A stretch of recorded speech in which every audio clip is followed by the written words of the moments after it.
பனித்துளிகள் September 25, 2024.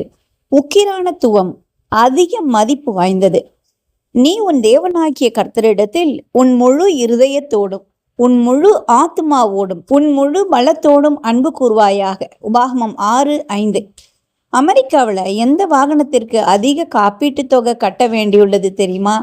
வாகனங்களின் ரகத்தை பொறுத்த காப்பீட்டு தொகைகள் சம்பந்தப்பட்ட டேட்டா 24/7 வால் ஸ்ட்ரீட் பத்திரிகை மதிப்பாய்வு செய்தது.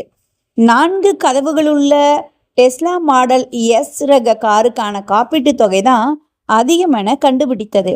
அதாவது $1,54,063 கட்ட வேண்டும்.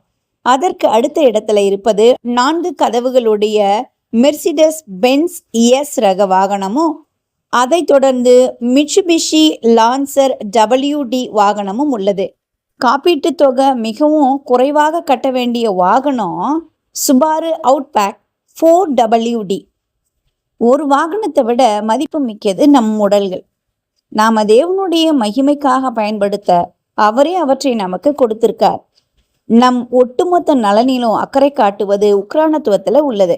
நித்திய ஜீவனை பற்றி கேள்வி கேட்க ஒரு நியாயாதிபதியிடம் இயேசு இதை உறுதிப்படுத்தினார். உன் தேவனாகிய கர்த்தரிடத்துல உன் முழு இருதயத்தோடும் உன் முழு ஆத்மாவோடும் உன் முழு பலத்தோடும் உன் முழு சிந்தையோடும் அன்பு கூர்வாயாக என்றார் என்று லூக்கா 10:27 இயேசு கூறுகிறார். நாம் நமது ஆரோக்கியத்துல கவனம் செலுத்துவது நம்மை அல்ல, தேவனை மகிமைப்படுத்துவதாகும். நீங்கள் புசித்தாலும் குடித்தாலும் எதை செய்தாலும் எல்லாவற்றையும் தேவனுடைய மகிமை கண்டு செய்யுங்கள் என்று 1 கொரிந்தியர் 10:31 லேவியராகமம் 19:18 வாசிக்கலாம். தேவன் நமக்கு கொடுத்துள்ள திறமைகளையும் கூட ஆண்டவருக்கும் மற்றவங்களுக்கும் சேவை செய்வதில் பயன்படுத்த வேண்டும். உண்மையான ஊழியக்காரர்கள் தேவனுடைய ராஜ்யத்தை கட்டி எழுப்புவதற்காக தங்கள் வரங்களை முதலீடு செய்கிறாங்க. இவர்களிடம் ஒரு நாளில் நல்லது, உத்தமமும் உண்மையும் உள்ள ஊழியக்காரனே, கொஞ்சத்திலே உண்மையாயிருந்தாய், அநேகத்தின் மேல் உன்னை அதிகாரியாக வைப்பேன், உன் எஜமானுடைய சந்தோஷத்திற்குள் பிரவேசி என்று மத்தேயு 25:23 இயேசு கூறியது போல சொல்லப்படும். இன்றைய செயலில் காட்டுங்கள். உங்களுடைய காரை விட உங்களுடைய உடலை பராமரிப்பதில் அதிக நேரம் செலவிடுறீங்களா?